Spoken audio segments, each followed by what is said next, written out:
Ya saya tidak tahu nanti tanggung jawabnya yang Allah kayak apa ya kita tidak tahu. Apa yang benar SBI apa ahli sunnah ya sama SBI juga ahli sunnah. Karena Habib Rizik itu ya zuriya Rasul. Tapi kan kita adil, saya itu sering ditanya. Menurut jenengan Habib Rizik itu gimana?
Penyebutan nama ini murni tamsil ya. Jadi jamaah di sini jangan salah paham saya mengvonis atau menghukumi satu yang disebut sa'il, yang disebut penanya, karena organisasi itu kan apa? Musiman. Misalnya di Mesir bisanya Ikhwan, kalau di Irak bisa Partai Ba'ath, di Indonesia bisa Golkar, bisa HTI, bisa NU. Makanya saya katakan organisasi itu apa? Musiman. Jadi yang saya tanyakan kayak HTI itu tentang niat ingin mempersatukan umat Islam sedunia. Saya pikir semua umat Islam tiap kiai masih pas tukaran lah ya tetap muni wa'tasimu bihablillahi jami'a wala tafar. Kiai PKB nak pidato, kiai saiki do pecah. Orang lakoni wa'tasimu bihablillahi jami'an wala tafar. Sama HTI juga gitu. Dengan dia bikin organisasi sendiri, tidak mau ikut NU atau Muhammadiyah, bukti dia sendiri bikin perpecahan kan. Kalau dia hati legowo ngapain tidak milih yang sudah ada dan berjalan? Karena bikin organisasi baru itu sekedar diterima itu sak penggawean. Gamane cara Jawa krungu liyane NU mbek Muhammadiyah wis jinjo. Wis napa? Jinjo mergo gak populer. Kurang hebatnya FPI. FPI itu dipimpin oleh seorang Habib yang misinya jelas nahi mungkar. Itu di Jakarta juga ada kuat besar. Kalau niat baik semua umat Islam sedunia punya niat baik semua. Tapi pada level teknis atau kefiyah apa mungkin? Paling banter sebatas nih. Lho nggih sampean saiki penggali. Di Indonesia menurut kula pribadi. Kula nu cocok ra cocok, cara ditakoki pangeran hak kowe organisasi mopo? Kula hanya milih di antara dua, NU atau Muhammadiyah. Untuk konteks Indonesia loh. Karena secara umum Rasulullah ngendikan bahwa kamu harus mengikuti al-jamaah. Fa inna yadawahi ma'al jamaah. Karena bikin yang baru-baru ini malah bingung kan. Setiap orang karena punya klaim fahamnya sendiri kemudian bikin ada HTI, ada jamaah tabligh, ada DI. Itu semua kan karena dari kekecewaan-kekecewaan itu. Tiap kecewa enggak? Nanti pengajian tafsir ya gitu. Makanya saya pakai Jalalain. Lain itu sudah ada pakai Jalalain. Kajian gini di UGM, di ZUI, di UI itu sudah pakai Quran langsung. Ya ini kayak MTA itu Majelis Tafsir Al-Quran itu. Ya pahame macam-macam. Wong MTA teng Solo niku konten sing darani asu itu tidak apa-apa anjing. Karena di Quran yang diharamkan hanya celek. Jadi sampean jangan terjebak. Sampean sebagai orang modern jangan terjebak. Kalau niat itu baik semua. Tapi ketika muni mempersatukan umat Islam dengan dia bikin organisasi sendiri dengan nama sendiri, gue nambahi jumlah perpecahan. Lo enggak toh, misalnya organisasi yang di Muhammadiyah, berarti percaya mau loro toh? Gara-gara sampean gawe dhewe percaya telu toh? Enggak kecewane gawe percaya papat toh? Aduh tetep loro ae, suatu saat rukun gampang loro ae. Tapi nek ana jamaah napa MTA wonten napa Hizbut Tahrir wonten macam-macam niku. Mulane cocok ra cocok ora usah mutu. Nek ora cocok ya aja gawe organisasi dhewe, malah wae. Kula nu kenal Dirjen Depak, sering minta saran sama saya Dirjen Depak di Jakarta. Pak saya ini pusing jadi Dirjen Depak. Ya saya ini kandidat menteri kalau. Nah kalau saya jadi menteri doakan jadi menteri. Lalu apa Pak setelah sampai jadi menteri? Ya peta kok Bapak ngadepi aliran-aliran sing tercatat tuh wira ning Depak 215 aliran teng Islam piro. Pinten 200. Pondok salah wae gayane dhewe kowe nyatet carane sendakep wong NU pirang-pirang. Ya toreko ning Indonesia piro? Mulai Naksabandi dari Tijani kok aliran Wahidiyah Ahmadiyah buah entek utekem wis wiridane ngoten carane gedhe-gedhe ana ilmune. Dadi nak nganan niku pas tok jantung, mendiluk pas jantung gedhe-gedhe nak kliru ae. Makanya kalau niat semua orang itu baik. Tentu kabeh kiai sing tukaran ta kiai saiki ora gelem rukun ngene. Sing muni ngono ora rukun dhewe piye zaman akhir. Tentang demokrasi mohon kula wingi jawab. Demokrasi itu kan sesuatu yang tidak pernah ada. Ada orang Amerika bilang, Mbak, di Amerika demokrasi apa? Partai hanya ada 2. Apa kayak partai liya ya serai? Riso di Amerika itu hanya ada Republik dan Demokrat. Makanya pakar-pakar demokrasi ya di Amerika itu negara demokratis sejati itu Iran, partainya nganti 200. Amerika itu kan demokrasi, tapi orang tidak punya pilihan. Mau tidak mau ya harus Demokrat atau Republik. Demokrasi itu kan orang boleh menentukan pilihannya sendiri, tapi kan orang itu kumpul orang banyak. Makanya di Inggris itu pernah jadi polemik begini. Pemilik tanah itu boleh ngelola tanah semaunya. Ya, tapi misalnya sekarang terus digawe contoh ono seniman gawe WC nang ngarep omah terbuka. Jadi nak nguyah ngising ya udah ning tanahe dhewe. Lah tanggane nyoal gak iso wong ning tanahe. Akhirnya dirubah konstitusinya. Boleh mengelola tanahnya sendiri yang tidak mengganggu orang lain. Akhirnya mereka ditambahi kan. Lah demokrasi ya ngono. Orang boleh menentukan sikapnya sendiri. Lah anak sikapnya mendemeni bojone wong. Padha karepe misalnya. Bojone wong kuwi ya seneng kowe ya seneng. Selingkuh. Selingkuh ora halal. Mereka orang boleh menentukan perilakunya sendiri. Makanya kriteria demokrasi itu di baratlah demokrasi adalah hak untuk hidup, memilih agama, memilih kepercayaan. Tapi tetap pada bingkai aturan. Cuma aturan itu yang mereka tidak mau milih Islam atau apa, milih konstitusi hukum positif, yaitu hukum-hukum legal ilegal. Tapi tidak bisa hidup tanpa aturan, tidak bisa karena tentu kita terkait sama hak orang lain. Misalnya kita tanah tanam di, tapi misalnya terus gue gawe WC ning ngarep terbuka, ya uang ya. Nah, sama itu yang kita pikirkan. Tapi saya lebih tertarik pertanyaan yang pertama. Jadi sampean jangan pernah ya tertipu oleh berbagai jargon organisasi baru yang ingin bikin lebih baik. Karena itu hanya jargon saja, hanya kampanye saja. Faktanya tidak mudah. Wong NU yang wis suwi lahir, Muhammadiyah suwi lahir kepen ideal atau ideal? Pemenang organisasi anyar. NU lahir mulai Mbah Hasim. Iku wae proklamasi ini napa jenenge peresmiane. Lahirnya sedurunge zaman tahun 11 zaman Sayyidina Mekah, golongane Mbah Muhaimin, golongane Mbah Hasim zaman Damal Samratul Raudhah teng Mekah. Niku ora tau ideal. Muhammadiyah ora tau ideal, pemenang gawe anyar.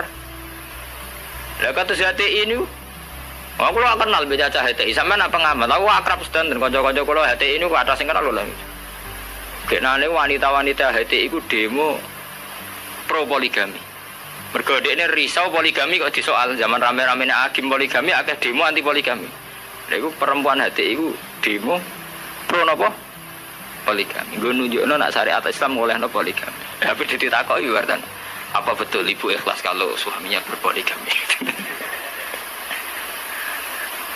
Ya ora siap tenan. Urusane pernah. Wong Islam kabeh tentang poligami itu kan murni perasaan saja. Artinya wong wedok nentang. Nah cara aku rasa ditentang ora kuat. Mbok olehno ora kuat. Ya sama poligami mulai dhisik santi tak roh nak halal. Tetap dora poligami kan butuh dana bareng kan. Butuh dana rasa dilarang enggak. Yang jelas ngoten nggih. Organisasi itu masalah musibah. Di Mesir itu karena kecewa dengan partai pemerintah juga ada Ikhwanul Muslimin.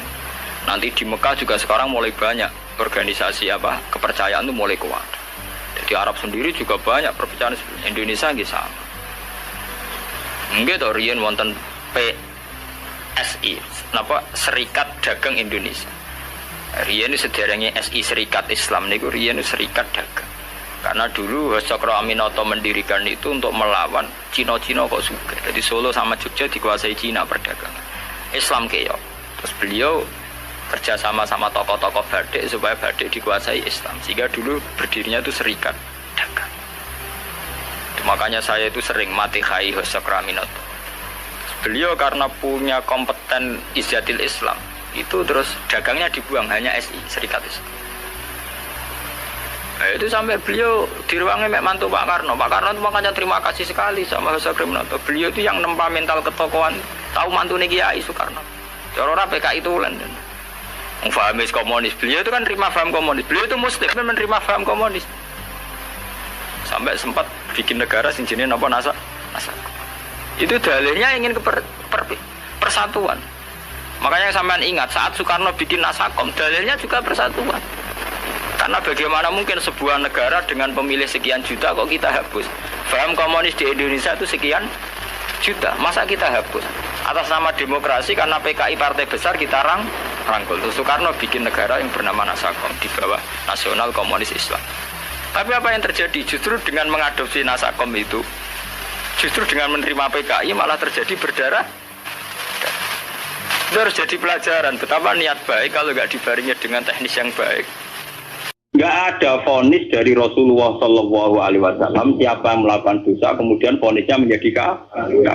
Makanya pulau suwon sing ngaos pulau ampun geman. Pokoknya nak dosa wajib tobat. Maksiat itu jorok, maksiat itu jelek sudah harus tobat ya gitu saja. Sampai jangan terus berlebihan menganggap kafir. Mereka nak menganggap kafir terusannya elek halal darah. Sampai tak judono. Tragedi di Irak, di Afghanistan itu tragedi ekstremis karena setiap orang mudah mengkafir. Sunni ngafir Rosia, Syiah ngafir nopo. Jadi tragedi takfir itu ekstrim. Kita tidak menganalisis secara politiknya ya dibikin kelompok tertentu. Nah ini yang masalah tradisi nopo tradisi takfir itu dulu makan korban Sidina Ali Muawiyah. Di Irak, di Afghanistan makan perang bersaudara. Takfir. Makanya ahli sunnah wal jamaah. Ya memang ahli sunnah juga punya resiko juga masalah aurat. Memang resikonya ahli sunnah. Ulama Islam Indonesia lewat India. Ulama India orang fanatik aurat. Jadi barnekaan di masjid bariku ya tarian bareng. Enggak sih dicil babi tapi udele ra dicil. Dan mulai dicil ulama India yang menengah ya akhirnya niru ulama Indonesia. Pas akatan yang ngundang kiai bariku ono konser dang. Aku lah bolak balik diundang. Ya seperti ono konser dang. Gus puntene nek kaya terjenengan tapi mungkin tetep wonten konser dang. Terus ngundang ya jujur. Utekem celek tamongi ngono. Wong tiang-tiang nyuwun dangdutan iki wah repot. Ya tapi kejemunin aku ngizini. Ojo kok wae dangdut tuh nggih padha ngertos nek niku haram. Lucu to nek Indonesia iku akad iku nak ra kiai ra marem. Ora mungkin sing ngangkatno kok tinjan utawi dalang ya ora. Tapi kon ngilangi adat dalang, tidak ya ora gaul. Kurang gaul. Lah cara nut kiai ra gak napa? Gak gaul. Mulai dulu lama ahli sunnah begitu itu diam. Wali Songo mbek maksiat ngoten iki diam. Entah saya juga gak tahu sirrinya. Ahli sunnah mulai dulu melihat gitu-gitu memang diam. Meskipun ngaku itu ataful iman. Memang mulai dulu tradisinya begitu. Ya saya tidak tahu nanti tanggung jawabnya yang Allah kayak apa ya kita tidak tahu. Apa yang benar SPI apa ahli sunnah ya sama SPI juga ahli sunnah. Karena Habib Rizik itu ya guru ya Rasul. Tapi kan kita adil, saya itu sering ditanya, menurut jenengan Habib Rizik itu gimana? Habib Rizik itu zuriat Rasul, nahi mungkar itu pasti baik. Tapi saya juga bilang, Pak Quraisyab ya orang alim juga zuriat Rasul. Dan cara pandang Pak Quraisyab ya kayak begitu. Kan nggak mungkin Pak Sinten Pak Habib Rizik tak badai nomor Zafirukin kan tidak mungkin. Kona kabeh langit sampai bumi. Enggak, kita kan, makanya saya itu ingin ya, yang ngaji saya. Kalau Anda itu ittiba sama habaib, ya bandingannya habaib. Saya ini orang alim, tapi masih belajar. Saya baca ideologi FPI, saya juga baca bukunya Pak Sihat. Saya bahkan baca karangannya Mbah Soleh Darat, karangannya Kalijogo. Meskipun saya juga baca karangannya Sunan Giri, Sunan Ampel. Jadi saya itu baca mulai ulama yang ekstremis sampai ulama yang munafik. Karena saya orang alim. Orang alim itu harus punya bekal banyak. Kita jangan satu arah. Kalau sampean mengidolakan Habib yang keras karena itu Habib, Mbah Quraisyab apa tidak? Habib. Beliau juga profesor doktor orang ahli tafsir. Tapi beliau tenang saja. Wawancara ning Metro TV. Sing wawancara ini lho, bintang blotor lho. Wong sing wawancara iki sinten? Ini guru Pak Quraisyab mau ngalim sore di wawancara ini ke tenang. Cara bahasaku merem-merem. Lho iki nyata gitu. Sing wawancara Pak Siap sinten? Ini ke bintang nomor ya. Bodoh biasa roh. Lho nak loroe mergo wong alim peneliti ra sampean nek mati kan beda. Ya padha-padha roh tapi dijine beda, paham? Yo beda to. Wong alim nak ngamati iku neliti. Nak wong awam nek tulisannya tetap beda. Wah, padune jenengan ora tetep beda so ayo percaya. Ayo awes ning akhirat cocokan. Lho tes bela. Wong alim mulai kowe roh kitab kowe lali mutolaah. Sampeyan iki eling. Padha-padha bergelok film.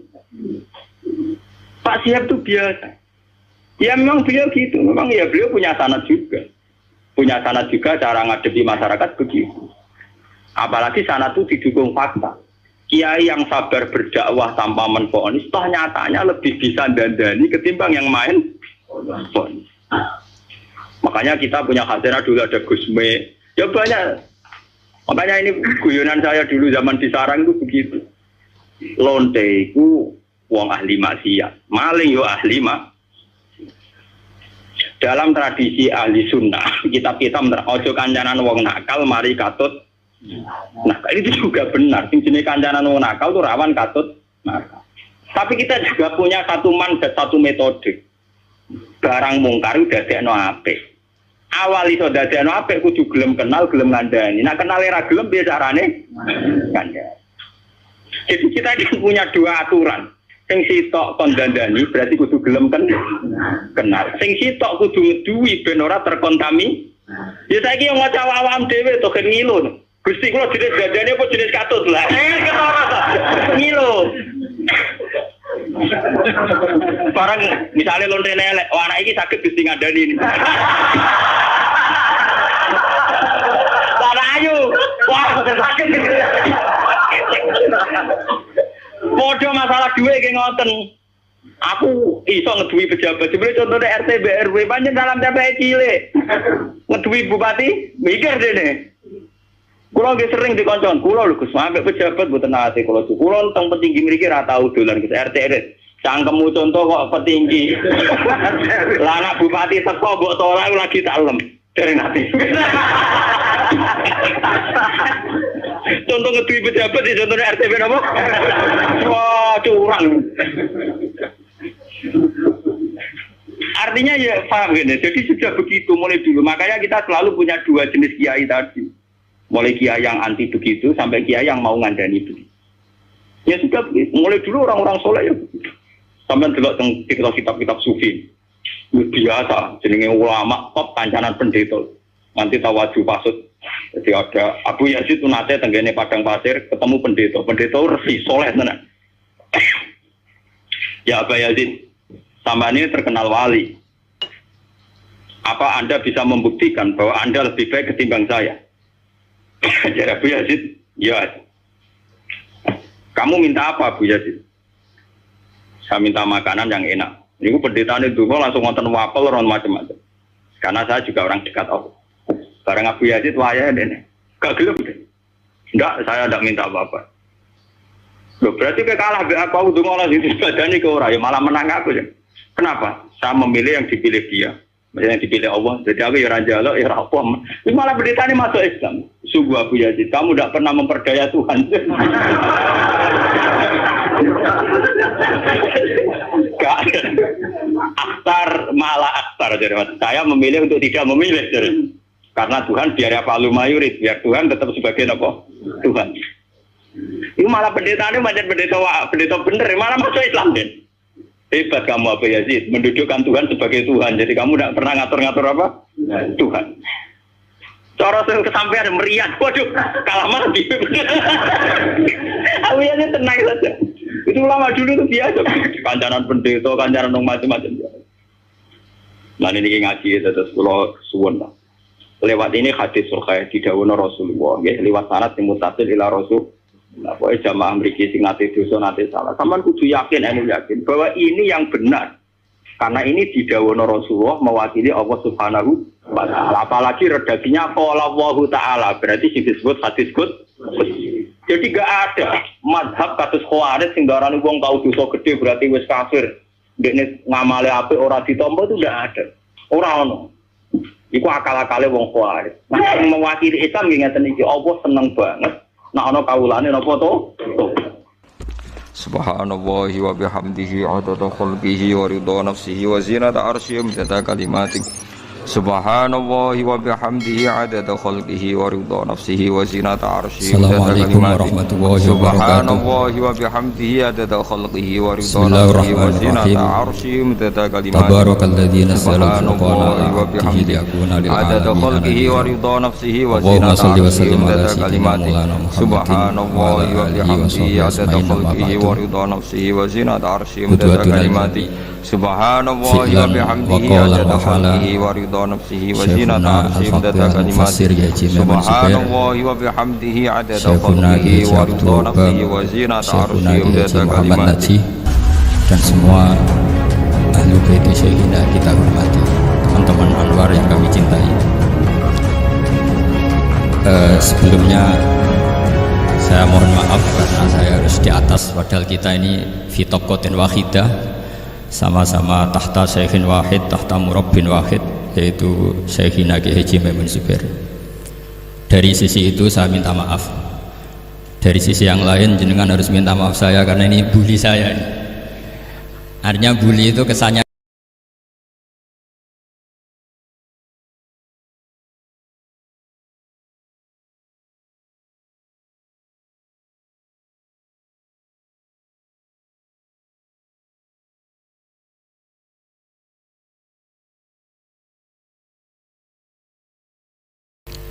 Assalamualaikum warahmatullahi wabarakatuh. Bismillahirrahmanirrahim. Tabarakalladzi nazzala al-furqana ala 'abdihi liyakuna lil 'alamin nadhira. Allahumma shalli wa sallim ala sayyidina Maulana Muhammadin wa ala alihi wa sahbihi asma'in, amma ba'du. Qudwatunal jami' fi'lan wa qawlan wa hala Syekhuna al-faqih al-mufassir Haji Maimun Zubair, Syekhuna Ki Haji Abdul Wahab, Syekhuna Ki Haji Muhammad Najih, dan semua ahlu baiti Syekhina yang kita hormati, teman-teman Anwar yang kami cintai. Sebelumnya saya mohon maaf karena saya harus di atas, padahal kita ini fi taqatin wahidah, sama-sama tahta syekhin wahid, tahta murabbin wahid, yaitu Syekhina Ki Haji Maimun Zubair. Dari sisi itu saya minta maaf. Dari sisi yang lain jenengan harus minta maaf saya karena ini bully saya ini. Artinya bully itu kesannya di atas, tapi ini makmur, diperintah, diatur. Jenengan al-amirun atau al-amir, jenengan pemerintah. Jadi dari sisi ini jenengan keren ya, ngatur-ngatur saya. Tapi begini, sengaja saya tidak bawa makalah, tahun kemarin juga tidak bawa makalah, karena saya datang, saya matur ke Syed ketika beliau minta saya datang. Saya datang tapi tidak sebagai narasumber, ya seperti umumnya santri alumni. Jadi ya saya datang saja karena ada tugas memberi orasi ilmiah. Kita mulai begini. Jadi dalam disiplin ilmu yang dikembangkan di pesantren, itu sebetulnya kalau pakai ilmu logika maupun sosial apa saja, baik sosial ilmiah maupun sosial budaya, kita ini jauh lebih unggul ketimbang tradisi mereka. Misalnya begini, dulu di era Umar bin Abdul Aziz ada yang memberi gelar Khamisul Khulafa, ini yang dikutip Mizan Kubro Imam Sa'roni. Beliau ngendikan begini, idza ra'aitum jama'atan yatanajawna sirran fi ma bainahum fi amri dinihim, itu fasyhadu anna dzalika dhalalun wa bid'atun. Jika kamu melihat satu komunitas tertentu yang bisik-bisik agama tapi di grupnya mereka sendiri tanpa melibatkan kelompok lain yang mungkin a'lama minhum, lebih alim, maka itu sesat, dhalalun wa bid'atun. Sehingga dulu itu sudah ada tradisi konsensus ilmiah. Konsensus ilmiah ini diputuskan oleh konsensus yang min ahlil ilmi, sehingga orang yang tidak ngalim itu ya konangan. Kalau sekarang nggak pati konangan, tahu-tahu ada orang nggak jelas juntrungannya punya majelis tafsir yang bisa saja cindil tikus itu halal, hanya karena berdasar dalil misalnya kula ajitu fima ufiya ilayya muharraman ala ta'imi yat'amuhu illa yakuna maitatan aw damam masfuhan aw lahma khinsir, sehingga dianggap yang halal itu banyak, yang haram hanya 3. Saya pernah ketemu di antara mereka, tanya, apa betul Gus Bak menurut Islam begitu? Terus saya baca di antara ciri Nabi itu yang ada di kitab Taurat dan Injil itu wa yuharrimu alaihimul khaba'is. Jadi kadang mawadi'ul halal wal haram itu tidak disebut di halal haram, tapi disebut di sifatun Nabi. Sifatnya Nabi adalah wa yadau anhum israhum wal aghlal allati kanat alaihim. Di antara sekian sifat itu wa yuharrimu alaihimul khaba'is, dan Nabi mengharamkan sesuatu yang menjijikkan. Nah, kira-kira itu cindil tikus itu kalau sampean dakok di ruang tamu menjijikkan enggak? Ya jijik, ya sudah haram saja gitu saja. Akhirnya sebagian mereka ya tobat, mau ngaji sama ahlinya. Dulu ketika Imam Malik ngarak Muwatta, itu beliau ngendikan, dan ngendikan itu saya hafalkan. Ini ada di kitab Al-Manhalul Latif, juga dikutip Gus Najih dalam kitabnya At-Tajridul Musaffa. Aradtu kitabi hadza ala sab'ina faqihan min fuqaha al-Madinah fakulluhum wata'ani fasammaituhu al-Muwatta. Kitab ini sudah saya tasihkan ke 70 ahli fikih di Madinah, kemudian semuanya setuju, fakulluhum wata'ani, semuanya sepakat, fasammaituhu al-Muwatta, maka kitab ini saya namain al-Muwatta, yang disetujui. Sehingga kita tidak boleh menjadi orang-orang alim humul sendiri dewean terus dikultuskan santrinya, serambutnya gondrong, terus muridnya jari dulang Nabi Khidir, sekambine kok kali Jogo gitu, terus terkenal wali itu. Ini kalau kita begitu bahaya. Makanya saya senang model pendidikan Anwar, ilmu itu dikonsensuskan, siapa yang alim ditakrib, di mu'in, ada debat, ada macam-macam, sehingga yang terbaik baik secara ilmu maupun perilaku dituakan. Ini penting, kalau ilmu tidak dikontrol itu repot. Saya berikan contoh betapa kita lebih kritis ketimbang tradisi di kampus. Saya pernah didebat sama salah satu kelompok ormas tertentu. Pak Baha, apa alasannya orang NU kalau megang istrinya itu kok batal ya? Wong istrinya digauli saja boleh, masa megang itu batal kata. Terus saya jawab, kamu tahu definisi mahram? Nggak tahu ya. Mahram itu orang yang haram dinikah. Yang haram dinikah itu ya ibu, anak, bule, ponakan. Yang haram dinikah itu namanya mahram. Justru istri itu namanya ajnabiyah, orang lain, makanya boleh dinikah. Jadi statusnya istri itu orang lain, ajnabiyah, sehingga boleh dinikahi. Kalau mahram malah nggak boleh dinikah. Mereka akhirnya sadar, oh ternyata selama ini keliru, membahasakan istri mahram itu keliru. Ya terus akhirnya dia jadi Syafi'i dadaan tadi. Pernah juga ada seorang kiai yang kepikiran mau mengharamkan atau menganggap ada fidah kalau orang haji itu rokok. Alasannya kalau kata pakar-pakar Kuwaitar itu cengkeh itu wangi. Kalau cengkeh wangi berarti kalau haji rokok itu artinya pakai apa? Wangi. Itu hampir saja deal. Karena ya memang cengkeh itu wangi. Kemudian diingatkan sama kiai yang lain, Anda berani fatwa kalau orang Jumatan sunat ngerokok karena pakai pewangi? Terus dia, wah iya, tidak jadi. Jadi ini pentingnya ilmu itu konsensus. Sehingga saya bicara di sini pede bukan karena saya merasa benar, enggak, kan nanti ada yang nasihat. Kalau benar ya sampean dukung, kalau salah ya tinggalkan saja, biasa saja. Karena kalau sampean sama-sama tadi saya sudah bilang tahta topkotin wahidah, kita tahta syekhin wahid, tahta mursyid wahid. Saya pikir ilmu saya dan sampean ya udah-udah lah. Kita beda jauh kan dengan Gus Naji karena beliau alim, bisa ngarang kitab banyak. Kalau saya jenengan kan ya sama-sama nggak jelas gitu ya, sudah pokoknya santai-santai saja. Pokoknya rileks saja. Yang jelas saya datang ke sini itu mau cerita kebanggaan saya sebagai orang pesantren, produk pesantren kalau kata Gus Barak tadi. Di kampus itu saya berkali-kali ketemu doktor, profesor, dan mereka umumnya itu orang-orang yang galau, yang gelisah.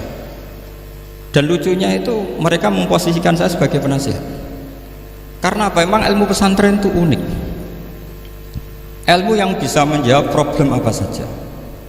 Mereka misalnya tanya begini, Pak Bahak, saya ini orang kampung, yang bapak saya itu utun, kan? Utun itu lugu, bisa menjadikan saya doktor, saya jadi dekan, saya jadi rektor. Tapi setelah di kota, dengan sekian ilmu yang saya pelajari dari Eropa, dari Amerika, sekedar anak saya tidak narkoba itu sudah susah, kok ranking? Nggak dengar anak saya ditangkap BNN itu sudah senang saya. Artinya apa? Dia sadar ternyata kearifan lokal yang dididik para kiai menjadikan anak-anaknya jadi profesor, jadi dokter. Tapi dengan ilmu kedoktorannya, orang menjadikan anaknya ranking itu susahnya bukan main. Karena nggak ada kearifan. Ilmu yang mereka anggap adalah dianggap ya, tentu tidak hakikat, eksak. Eksak saja sebetulnya tidak juga subjektivitas mereka. Misalnya begini, ini contoh sekian. Pernah saya lomba cepet-cepetan matematika. Kalau saya kan pernah dimintai konsultan sebagai badan Basnas Nasional. Mereka kalau ngitung ya zakat tijarah itu 2,5%. Mungkin zakat ziroah berapa? 10% atau 20%. Kangkang yang di sini tak pikir itu mesti bingung karena gaya porogabit itu mesti raiso. Dan mereka tak tantang, coba jenengan bikin porogabit, saya pakai matematika pesantren. Itu cepet saya. Karena matematika kita adalah matematika ummi. Ummi itu orang Arab, ummiyin. Gak usah diterjemah apa, ya sudah ummiyin saja. Ummiyin itu keibu-ibuan lugu. Jadi kalau nggak bisa itu ya terlalu. Misalnya 2,5%, kalau kita bilang kan rubul usur. Ya sudah 1.000 itu diusurkan dulu menjadi 10. Setelah 10 itu kan misalnya ya 1.000 berarti usurnya 100. Ya kan? Setelah 100 cari rubuknya berapa? 25. Berarti setiap 1 juta 2,5% adalah 25. Mereka masih garap porogabit, saya sudah cepat 1.000 usurnya 100, rubuknya 25, namanya rubul usur. Begitu juga misalnya kita punya aset 100, nisful usur, usurnya 10, nisfunya berarti 5. Itu rasa porogabit cepat ketimbang sampean porogabit 2,5% kan suwi. Terus dia tanya, Pak matematikanya kok cepat? Dapat ilmu dari mana? Pernah kuliah di mana? Ya saya ngaji di sarang sama Mbah Mun, terus saya ngaji beberapa ilmu. Nah, kelirunya rata-rata santri itu faro itu ya ora seneng. Nah, bulat. Nah ini cerita saja. Jadi kita bisa membuktikan ke khalayak ramai kalau kita tidak kalah. Khawarizm Al-Jabar terkenal di barat, Avicenna atau Ibnu Sina itu ya dengan ilmu-ilmu umum. Dan mereka fasih sekali menerangkan ilmu medis, ilmu apa. Fasih sekali. Sehingga ketika sekarang teknologi katanya adanya di barat, di Eropa, sebenarnya mereka itu kagum sama Islam. Karena mereka ngakui bahwa di antara ilmu itu dari Islam, zaman Khawarizm, zaman Al-Jabar, zaman Avicenna, zaman Ibnu Rus dan sebagainya. Saya beri sekian contoh dan ini saya bilang tanyakan ke orang kafir yang paling inat, paling lajeb di dunia. Tanyakan ayat ini, pasti artinya seperti ini. Yaitu ketika ada fenomena likuifaksi, tentu kalau di Jogja kan ada grup ilmiah. Mereka tanya saya, Pak Bahak, apa ada teori manusia itu ditenggelamkan di bumi? Yang teori, bukan kasus, bukan peristiwa sejarah. Kalau peristiwa sejarah kan ada korun. Saya ditanya gitu, terus saya jawab, Aamin tuman fis sama ayakhsifa bikumul ardo fa idza hiya tamur. Apa kamu merasa aman di dunia sementara pengendali langit, man fis sama itu pengendali langit, ya siapa saja, bisa malaikat atau bisa Allah, man sing kudratu sama, itu ahli tafsir beda pendapat. Yang nggak beda yang nggak pernah nafsiri gitu. Jadi yang nggak beda karena nggak pernah nafsiri. Ayah sifabikumul ardo, bahwa bumi ini bisa ditenggelamkan. Faidah ya tamur, ya memang bumi itu bisa meleleh. Terus saya memberi sekian argumentasi.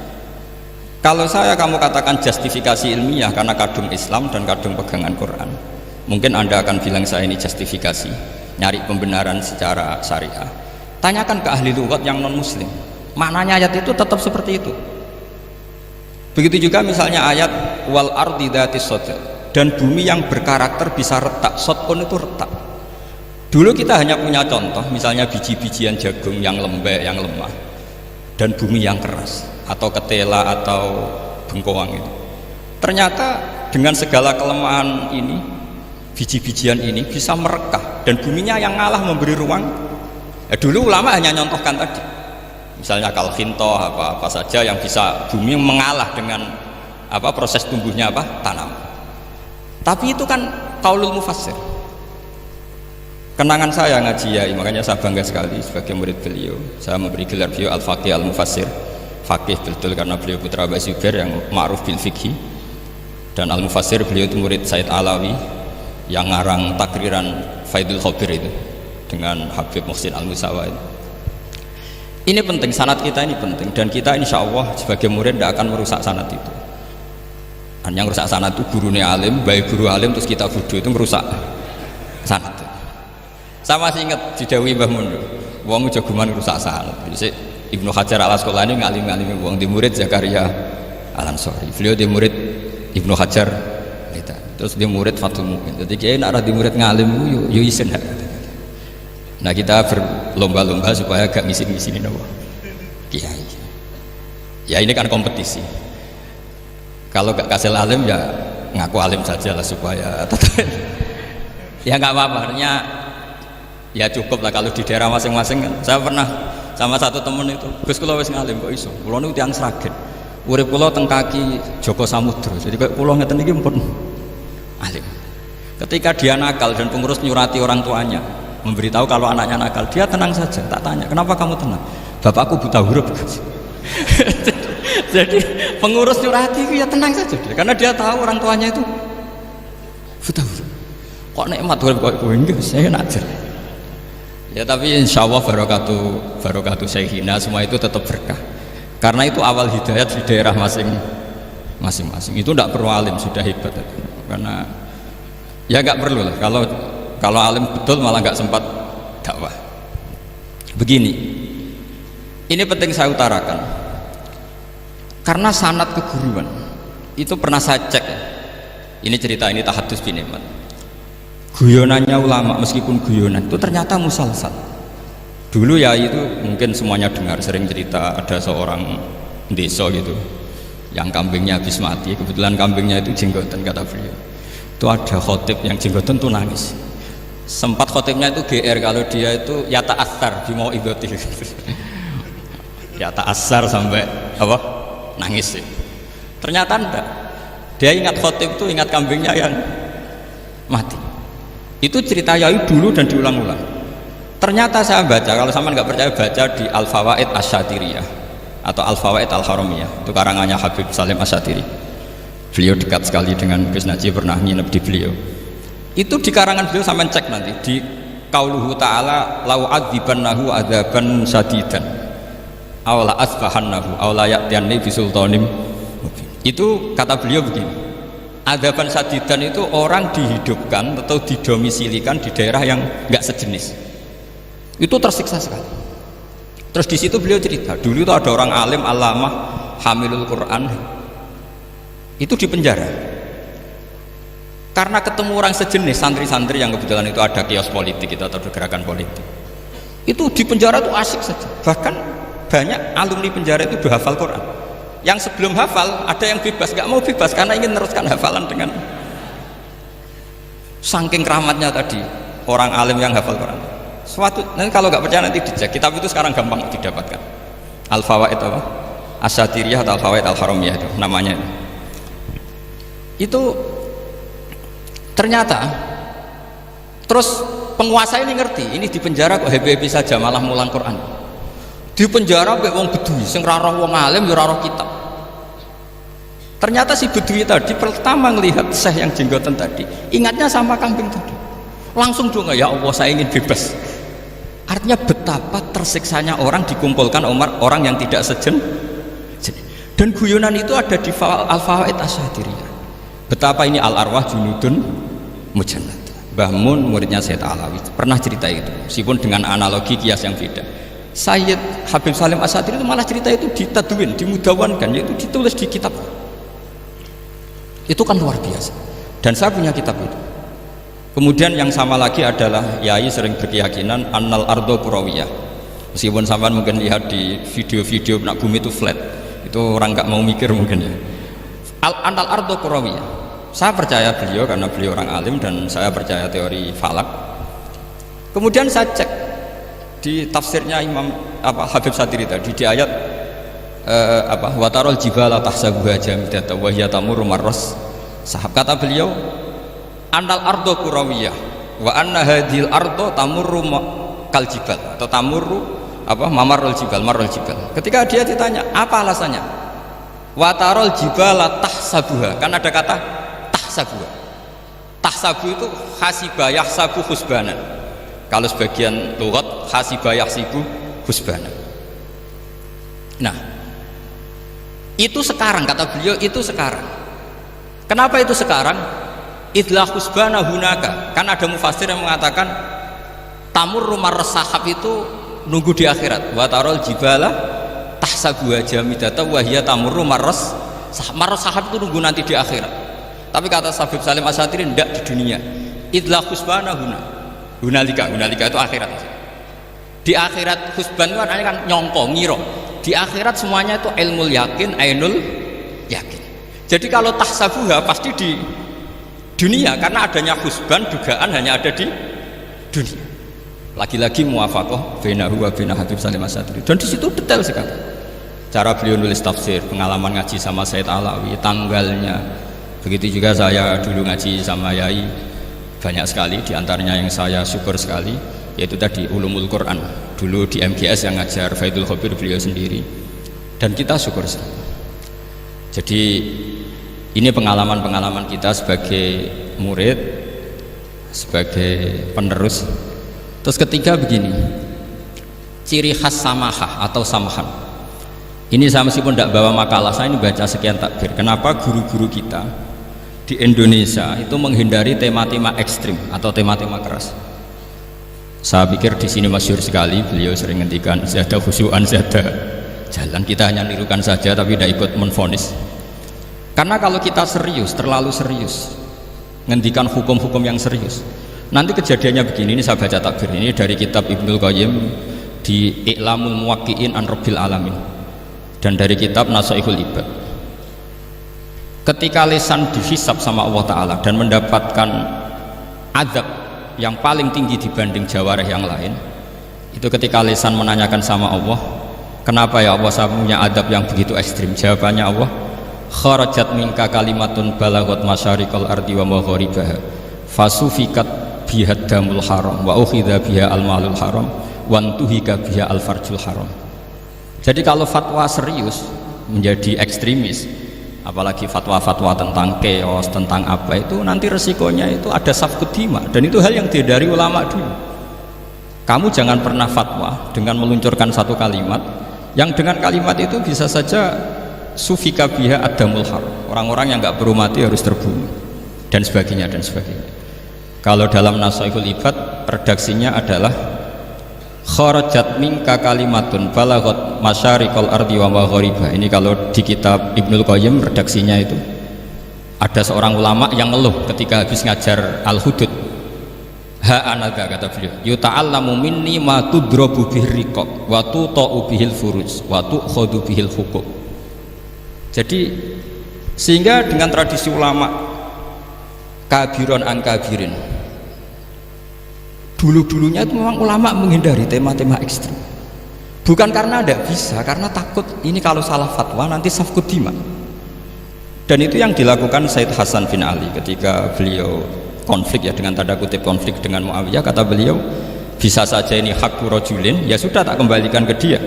Bisa saja hak saya tak kasihkan ke dia, haknan lidima'il muslimin. Tapi karena hukum itu adalah hukum yang sifatnya ijtihadiyah, beliau tetap menutup dengan makalah wa in adri la'allahu fitnatul lakum wa mata'un ilafin. Saya tidak tahu ini kayak apa, jangan-jangan ini hanya fitnah. Kenapa beliau tetap menutup hukum wa in adri dan kemudian ditiru terus oleh Imam Malik, setiap ditanya sering bilang la adri, sampai yang tanya pernah mangkel. Ini pernah dikutip Gus Najih dalam kitab At-Tajridul Mustafa, juga ada di Al-Manhalul Latif.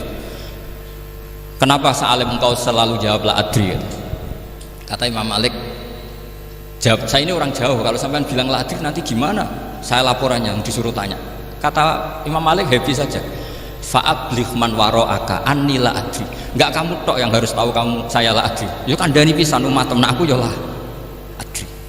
Jadi ulama dulu saking khosnya sama Allah, khosyah, bilang enggak tahu itu enggak masalah, karena begitulah sanad mereka dalam hal-hal yang ijtihadiyah, yang potensi safkud dima. Saya ulang lagi, yang potensi safkud dima itu milih aman bilang la adri. Saman kalau nggak percaya dicek di Sahih Muslim atau di kitab-kitab hadis Sahih yang lainnya. Dan ini juga yang dipakai Ibnul Qayyim ketika bikin Muqaddimah I'lamul Muwaqqi'in dalam Khotorul Fatwa. Ada seorang namanya itu Buraidah. Buraidah itu Amirul Jaysh. Itu setiap mau perang atau punya MOU dengan kelompok lain, kata Rasulullah, jika mereka menginginkan kamu ala antun zilahum ala hukmillah wa ala hukmi rasulillah fala tunzilhum ala hukmillah wa ala hukmi rasulillah. Ada redaksi yang fi dhimmatillah fi dhimmati rasulillah, walakin anzilhum ala hukmi, posisikan bahwa MOU itu atas nama kesepakatan kamu dan mereka. Fa innaka la tadri atusiba hukmallahi amla, karena kamu tidak tahu apa kamu persis sebagaimana hukum Allah pandang. Kamu tidak bisa misalnya secara fikih, misalnya ada Zaid ini kafir harbi, terus kamu bilang ini wajib diperangi karena kafir harbi. Oke, itu mungkin. Tapi masalahnya bisa saja khusus Zaid ini ada sunnatullah, ada ilmu Allah yang mau diberi hidayat sehingga ada perlakuan khusus. Sampai lihat dalam Asra Badrin, itu yang ketangkap di Asra Badrin itu kan semuanya kafir harbi. Ini alhamdulillah ini beliau rawuh.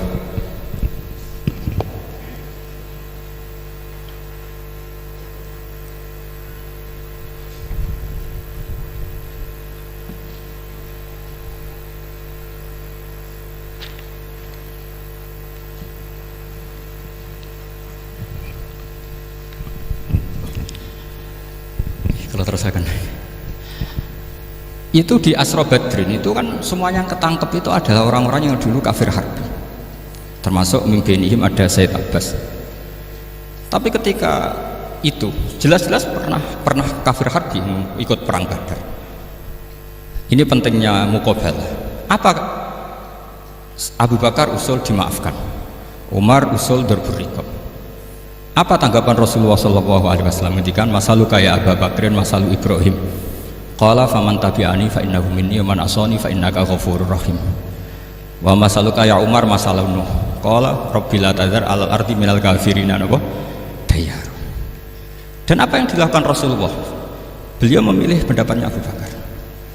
Dan apa yang terjadi? Said Abbas dan beberapa sahabat menjadi Islam. Wa hasuna Islam.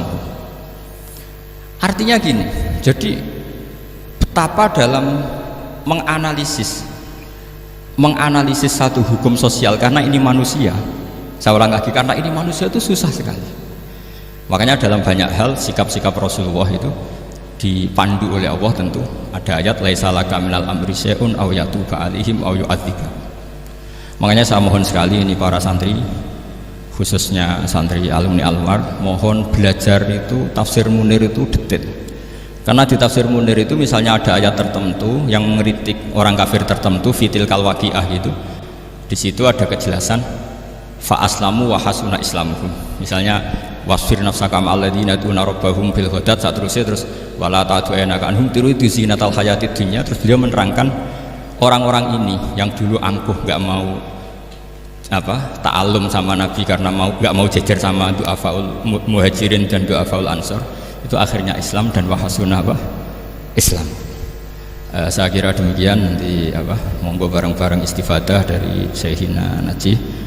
Dan saya syukur sekali karena mendapatkan naskah At-Tajridul Mushaffa. Saya sinau buhot itu banyak di kitab-kitab fikih, tapi saya mengenang dari yang dikutip beliau tentang Imam Malik, tentang buhot in kharaju ala misli Umar bin Abdul Aziz. Terus ketika siapa itu Ibnu Qasim tanya, fa'ilam yakun mislah, kata Imam Malik, ya dakhum yantaqimu wa min dzalimin bi dzalimin, summa yantaqimu min kilaihim. Jadi sikap-sikap dari Syekhina, dari para ulama-ulama kita yang sabar ngadepi umarok yang macam-macam, itu adalah sikap dari guru-guru kita musalsal ila Rasulillah sallallahu alaihi wasallam. Ini penting saya utarakan karena jangan sampai kritis kita sampai menjadikan bangsa ini keos. Kalau keos nanti safkut dima, tentu itu yang enggak diinginkan Sayyid Hasan bin Ali, dan beliau dapat gelar dari Rasulullah, inna ibni hadza la sayyidun wa la'allahu yuslihu bi baina fi'atin azimatin. Saya kira demikian, dan bareng-bareng monggo istifadah dari Syekhina Najih.